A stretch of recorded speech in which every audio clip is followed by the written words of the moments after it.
12 वर्षों के पश्चात मिथुन राशि में देवताओं के गुरु बृहस्पति तथा दैत्य गुरु शुक्राचार्य का महायुति प्रभाव आरंभ होने वाला है। प्रिय दर्शकों, 26 जुलाई को दैत्य गुरु शुक्राचार्य अपनी राशि का परिवर्तन करने जा रहे हैं तथा वर्तमान वृषभ राशि को छोड़कर अपने मित्र बुध की मिथुन राशि में प्रवेश करने जा रहे हैं। नैसर्गिक रूप से बुध और शुक्र का अति मित्र का भाव है। अब मित्र की राशि में शुक्राचार्य बलवान होंगे तथा 12 वर्षों के पश्चात गुरु का दैत्य गुरु के साथ मिथुन राशि में महायोग बनने जा रहा है, जो निश्चित रूप से समस्त राशि के जातकों को कुछ विशेष प्रभाव देने वाला होगा, जीवन में विशिष्टता लाने वाला होगा, कुछ बड़े लाभ दे सकता है अथवा कहीं पर कोई समस्या है तो उसका क्या निराकरण है। आज मैं इसके बारे में संपूर्ण विश्लेषण करने जा रहा हूं। प्रिय दर्शकों, मिथुन राशि में गुरुदेव बृहस्पति तथा दैत्य गुरु शुक्राचार्य का जब महायोग बनेगा तो एक प्रमुख राजयोग का भी निर्माण होगा, जो निश्चित रूप से अत्यंत महत्वपूर्ण है। दो विशेष ग्रह हैं जो अपने अपने क्षेत्र में अत्यंत महत्वपूर्ण है, अत्यंत शुभ प्रभाव देने वाले दो ग्रह हैं, सौम्य ग्रह हैं, सर्वाधिक सुखों को प्रदान करने वाले दोनों ग्रह हैं। परंतु दोनों के कार्यकृत में कुछ विषमताएं हैं, कुछ विभिन्नताएं हैं जो अति विशेष प्रभाव देने वाली। जय श्री गणेश। नमस्कार, मैं आचार्य संजय द्विवेदी। मेरे समस्त प्रबुद्ध दर्शकों का मेरे चैनल पर हार्दिक स्वागत है।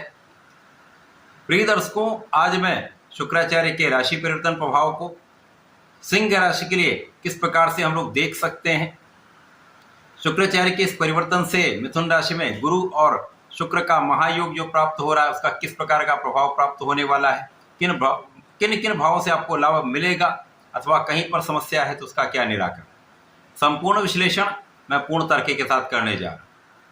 प्रिय दर्शकों, इस राशिफल को आप अपने लग्न तथा राशि दोनों के अनुसार देख सकते हैं। सिंह राशि सूर्यदेव की राशि। सूर्य के लिए गुरुदेव अति मित्र के भाव में होते हैं, शुक्राचार्य मित्रवत नहीं होते हैं, परंतु वर्तमान समय में तात्कालिक रूप से मित्रता का भाव है। मित्र की राशि में होकर शुक्राचार्य बलवान भी होंगे तथा यहाँ पर सिंह राशि के लिए कुछ विशेष योग बनने जा रहा है, जो आपके एकादश भाव में बन रहा है। शुक्राचार्य जो जीवन के समस्त सुखों को प्रदान करते हैं, इस भौतिक युग के समस्त सुखों को प्रदान कर देते हैं। धन, ऐश्वर्य, वैभव, सुख, संपदा, बड़ा घर, बड़ा वाहन, इसी के साथ साथ भोग विलास के कारक शुक्राचार्य हैं। जबकि गुरुदेव बृहस्पति जो आपको शिक्षित करते हैं, आपको योग्य बनाते हैं, आपको ज्ञान देते हैं, आपको विचारशील बनाते हैं, आपको धैर्यवान बनाते हैं, आपको विवेकशील बनाते हैं, आपको योग्य बनाकर धन का लाभ कराते हैं। तो यहाँ पर दोनों ग्रहों का जब प्रभाव प्राप्त होगा तो शंख योग बन जाता है। ये योग आपको आपके ज्ञान का भी लाभ कराएगा, आपको धैर्यवान भी बनाएगा, आपको धन, सुख, संपदा का भी अर्जन कराएगा। यहाँ पर सिंह राशि के लिए ये योग एकादश भाव में है, जो लाभ का भाव है, जहाँ पर लाभ का भाव अत्यंत प्रबल हो जाए। तो इस समय में ज्ञान शिक्षा के क्षेत्र में आप बहुत विशेष रहने वाले हैं। जो जातक पढ़ाई कर रहे हैं, जो विद्यार्थीगण हैं, उनके लिए बहुत अच्छा समय है, जब दोनों गुरुओं का आशीर्वाद आपको प्राप्त होगा अपने जीवन में सफल रहने।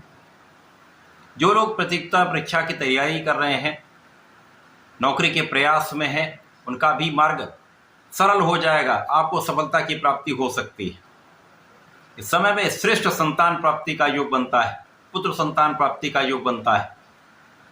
अब चूंकि गुरुदेव बृहस्पति समस्त मांगलिक कार्यों के कारक है, शुक्राचार्य स्त्री सुख देते हैं, संतान सुख देते हैं।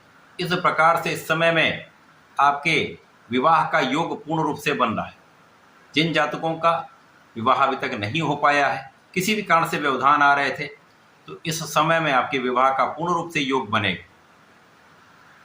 जीवन साथी के साथ सामंजस्य भी अच्छा रहेगा, आपसी सामंजस्य में वृद्धि होगी तथा साझेदारी में यदि आप कुछ कार्य करते हैं, व्यापार करते हैं, तो बहुत अच्छा यहाँ पर समय रहने वाला, आपको लाभ की वृद्धि निश्चित रूप से होगी। यहाँ पर आपको जीवन साथी से भी लाभ मिलता है, आपको आपकी कार्यक्षेत्र से भी लाभ मिलता है, आपकी शिक्षा से भी आपको लाभ मिलता है, आपके संतान से भी आपको लाभ की प्राप्ति होती है।